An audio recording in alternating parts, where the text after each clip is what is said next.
बिस्मिल्लाहिर्रहमानिर्रहीम अस्सलाम वालेकुम। आज जो हमने टॉपिक डिस्कस करना है वो है लेक्चर नंबर 5 और इसके अंदर हमने measurement of charge to mass ratio on electron जो है वो मालूम करना है। पिछले हमने कुछ 3-4 लेक्चर्स के अंदर इलेक्ट्रॉन, न्यूट्रॉन और प्रोटॉन तीनों की डिस्कवरी और उनकी प्रॉपर्टीज़ जो है वो डिस्कस की थी। आज हमने इलेक्ट्रॉन के चार्ज टू मास रेशो को मालूम करना है। तो चार्ज टू मास रेशो जो है वो मालूम करने का जो एक्सपेरिमेंट किया था वो जे थॉमसन ने किया था और 1897 के अंदर जो है ये एक्सपेरिमेंट परफॉर्म किया था। ठीक है जी। तो यहाँ पर जो है हम लिख देते हैं जे थॉमसन जो है वो साइंटिस्ट था।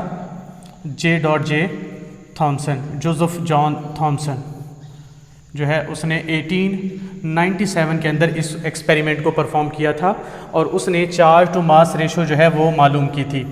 चार्ज टू मास E/m जो है ना वो चार्ज टू मास होता है। E मतलब चार्ज ऑन इलेक्ट्रॉन, ठीक है जी। E का मतलब क्या होता है? Charge on electron. और m का मतलब क्या होता है? मास ऑफ इलेक्ट्रॉन, ठीक है जी। E का मतलब क्या है जी? छोटा जो E है उसका मतलब क्या है? Charge on electron. और m का मतलब क्या है? Mass of electron. तो इसलिए हम ओवरऑल इसको क्या कह देते हैं? चार्ज टू मास रेशो जो है इलेक्ट्रॉन की कह सकते हैं। और ये इसने मालूम की थी और इसकी वैल्यू जो आई थी वो आई थी 1.75 multiply by 10⁻⁻11 coulomb per kilogram जो है उसने मालूम की थी। और ये वाला एक्सपेरिमेंट था जिसकी मदद से उसने क्या किया था? ये जो चार्ज टू मास रेशो जो है वो मालूम की थी। ठीक है जी। तो कैसे मालूम की थी वो जो है हम देखते हैं यहाँ पर। तो इसके अंदर जो है हमारे पास ये वाला एक्सपेरिमेंट है। अब यहाँ से हुआ क्या है? बेसिकली इसने कैथोड रेज जो है वो प्रोड्यूस की थी। अब कैथोड रेज कैसे प्रोड्यूस की? यहाँ पर जो है नेगेटिव टर्मिनल के साथ जोड़ रखे है बैटरी के, ठीक है जी। और ये है पॉजिटिव टर्मिनल। नेगेटिव टर्मिनल के साथ जो जोड़ रखा होगा इसे हम क्या कहेंगे? कैथोड कहेंगे। और इस पर चार्ज कौन सा होगा? नेगेटिव चार्ज होगा। और जो पॉजिटिव टर्मिनल के साथ जोड़ा हुआ है इसे हम क्या कहेंगे? एनोड। और एनोड के ऊपर चार्ज कौन सा होगा? पॉजिटिव होगा, ठीक है जी। तो यहाँ पर इलेक्ट्रॉन्स जो है वो कैथोड से प्रोड्यूस होंगे और यहाँ पर एनोड जो पॉजिटिव चार्ज है उसकी तरफ एक्सेलरेट होंगे। क्यों? क्योंकि इलेक्ट्रॉन पर कौन सा चार्ज होता है? नेगेटिव। और वो पॉजिटिव की तरफ अट्रैक्ट होना शुरू हो जाएंगे, ठीक है जी। तो ये पॉजिटिव की तरफ अट्रैक्ट होना शुरू हो जाएंगे और वो जो है आगे चलते चले जाते हैं एक्सेलरेट होके, ठीक है जी। वो स्ट्रेट लाइन के अंदर मूव कर रहे होते हैं। लेकिन जब यहाँ पर पहुँचते हैं तो हमने दो चीज़ें यहाँ पर अप्लाई कर रखी है। एक हमने मैग्नेटिक फील्ड अप्लाई कर रखी है। क्रॉस का मतलब है कि इनटू द प्लेन जो है वो हमने क्या कर रखी है? मैग्नेटिक फील्ड को अप्लाई कर रखा है, ठीक है जी। और यहाँ पर हमने क्या कर रखा है? एक जो है पॉजिटिव टर्मिनल है, ठीक है जी। इसको हम क्या कहते हैं? एनोड यहाँ पर। और यहाँ पर जो है ना हमने क्या अप्लाई कर रखा है? कैथोड। तो ये जो प्लेट्स है, ये प्लेट्स और ये प्लेट जो है, ये प्लेट जो है ना वो क्या करेगी? ये जो प्लेट्स है, एक हमारे पास नेगेटिव प्लेट है और एक क्या है? Positive plates. तो ये दोनों प्लेट जो है ना वो क्या करेगी? जनरेट करती है इलेक्ट्रिक फील्ड। तो यहाँ पर ये इलेक्ट्रिक फील्ड पैदा करती है और ये जो क्रॉस है ये क्या कर रहे हैं? मैग्नेटिक फील्ड को पैदा कर रहे हैं, ठीक है जी। तो ये ओवरऑल एक्सपेरिमेंट था कि स्ट्रेट लाइन के अंदर मूव कर रहे थे और इलेक्ट्रिक और मैग्नेटिक फील्ड के अंदर उसका असर देख के उसने चार्ज टू मास रेशो जो है वो फाइंड आउट की थी। और वो कैसे की थी वो हम देख लेते हैं। तो सबसे पहले उसने क्या किया कि इन द एब्सेंस ऑफ क्या किया? यहाँ पर हम लिख लेते हैं।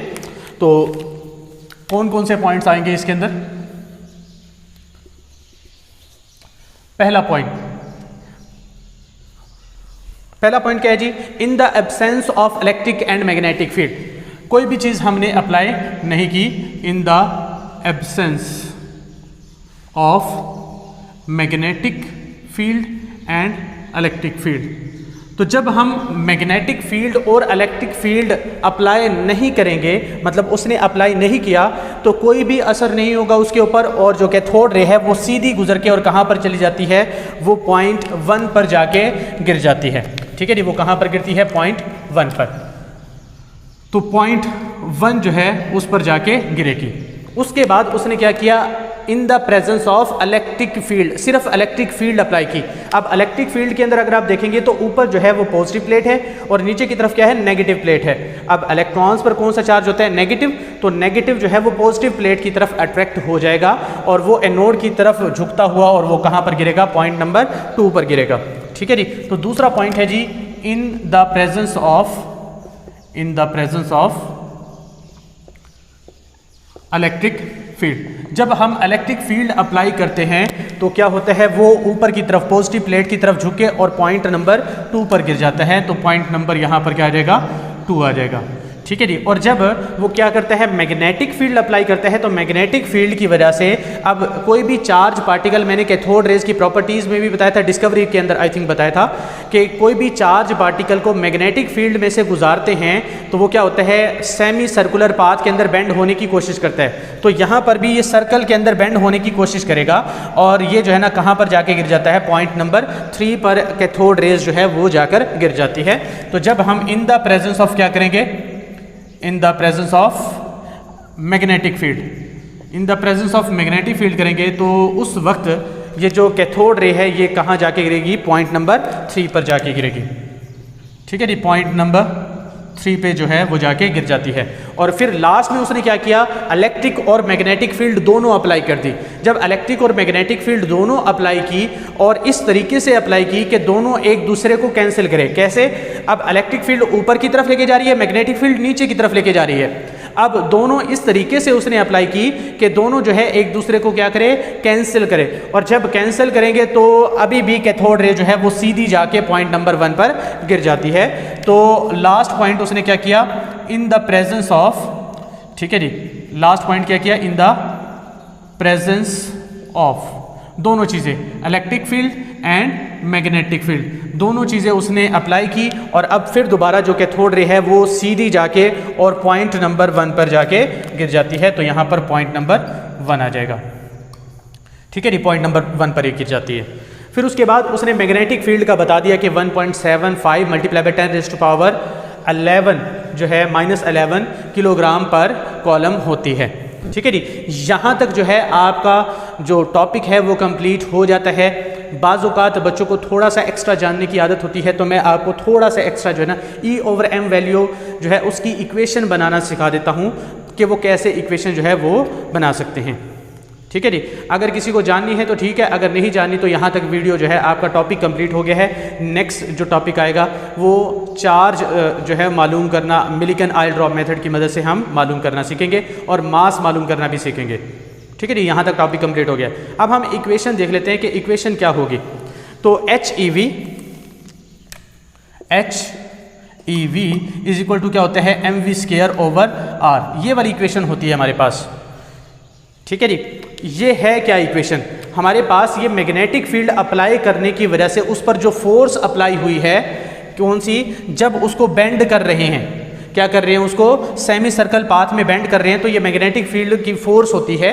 ठीक है जी, और ये जो है ना ये एज अ सेंटीपिटल फोर्स के तौर पर काम करते हैं। mv²/r सेंटीपिटल फोर्स का फॉर्मूला होता है। तो ये सेंटीपिटल फोर्स है और ये मैग्नेटिक फोर्स है। मतलब magnetic force as a centripetal force, मतलब दायरे में घूमने पर उसको मजबूर कर रही है। ठीक है जी, तो इसलिए हम क्या करें, मैग्नेटिक फोर्स को हमने सेंटीपिटल फोर्स के इक्वल कर दिया है। यहाँ पर अगर हम करें तो V से हम V को क्या कर देंगे, एक V को क्रॉस कर देंगे, तो HE is equal to mv/ क्या आ जाएगा, R आ जाएगा। ठीक है जी, हमें क्या मालूम करना होता है, E/m वैल्यू मालूम करनी होती है। तो m को हम इस तरफ ले जाते हैं, h को दूसरी तरफ ले जाते हैं, तो E/m is equal to V/HR आ जाएगा। h जो है वो बटे में आ जाएगा। अब वेलोसिटी जो होती है ना, वेलोसिटी का एक और फॉर्मूला होता है, वो क्या होता है, E/h होता है। वेलोसिटी का फॉर्मूला क्या होता है, E/h।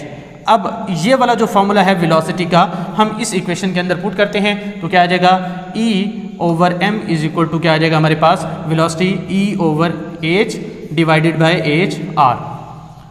ये भी डिवाइड में है, ये भी डिवाइड में है, तो क्या आ जाएगा, E/h², h जो है यहाँ इसके साथ मल्टीप्लाई हो जाएगा, h² R आ जाएगा। ठीक है जी, तो इस तरीके से E/m वैल्यू जो है उसके लिए हमारे पास एक इक्वेशन आ गई है, कैपिटल E/h² R क्या है जी, रेडियस। कितना जो है ना सेमी सर्कल पाथ के अंदर जो जा रहा होगा या सर्कुलर पाथ के अंदर बेंड होना है उसने, तो रेडियस कितना बनेगा उसका, तो ये हमने देखना है। E जो है हमने कौन सी इलेक्ट्रिक फील्ड, कितनी इलेक्ट्रिक फील्ड अप्लाई की है प्लेट्स की मदद से, और दूसरा H जो है वो हमारे पास क्या आ जाएगा, मैग्नेटिक फील्ड हमने कितनी अप्लाई की है। तो ये तीनों चीज़ें अगर पता होगी तो हम एम रेशो जो है वो मालूम कर सकते हैं, चार्ज टू मास रेशो मालूम कर सकते हैं। जो हमारे पास जे थॉमसन था उसने क्या किया था, इसी इक्वेशन की मदद से चार्ज टू मास रेशो जो है वो फाइंड आउट की थी। ठीक है जी। तो शुरू में आपने क्या बताना है कि जे थॉमसन था 1897 के अंदर, उसने चार्ज टू मास रेशो मालूम की। चार्ज क्या होता है, ई क्या होता है, छोटा ई चार्ज ऑफ इलेक्ट्रॉन, और एम क्या होता है, मास ऑफ इलेक्ट्रॉन। और उसकी चार्ज टू मास रेशो कितनी निकाली, 1.75 multiply by 10⁻⁻11 column over kilogram. फिर उसके बाद आपने बता देना है कि कैथोड रे एक्सपेरिमेंट जो हमने डिस्कवरी ऑफ कैथोड रेज वाला किया था, सेम टू सेम ही एक्सपेरिमेंट है, लेकिन प्रॉपर्टीज ऑफ कैथोड रेज के अंदर हमने इसको डिस्कस किया था, पहला पॉइंट। अब इसमें क्या किया है जी, हमने यहाँ से इलेक्ट्रॉन्स यानी कैथोड रेज प्रोड्यूस की है, ये स्ट्रेट लाइन के अंदर ट्रैवल करके, जब हम इलेक्ट्रिक और मैग्नेटिक फील्ड दोनों चीज़ें अप्लाई नहीं करती तो ये सीधे गुजर के पॉइंट 1 पर गिर जाती है। जब हम क्या करते हैं, हम इलेक्ट्रिक फील्ड अप्लाई करते हैं तो यहाँ पर ऊपर पॉजिटिव प्लेट है, एनोड है, तो ये नेगेटिव चार्ज वाले ऊपर की तरफ अट्रैक्ट हो जाते हैं। जब मैग्नेटिक फील्ड अप्लाई करते हैं तो वो नीचे की तरफ बेंड हो जाते हैं। और जब दोनों चीज़ें अप्लाई करेंगे तो दोनों एक दूसरे को कैंसिल कर देंगे, मैग्नेटिक और इलेक्ट्रिक फील्ड, और वो सीधी गुजर के पॉइंट नंबर 1 पर जाकर गिर जाती है। ठीक है जी। और फिर लास्ट में जो है ना, हमने एक इक्वेशन देख ली जिसकी मदद से हम क्या कर सकते हैं, E/m वैल्यू को मालूम कर सकते हैं, जिसकी मदद से जे थॉमसन ने E/m वैल्यू मालूम की थी। तो ये था हमारा आज का एक टॉपिक, और मिलते हैं नेक्स्ट वीडियो के अंदर, जिसके अंदर हम चार्ज ऑन इलेक्ट्रॉन जो है मिलिगन आई ड्रॉप मेथड की मदद से मालूम करेंगे। तो तब तक के लिए अल्लाह हाफिज़।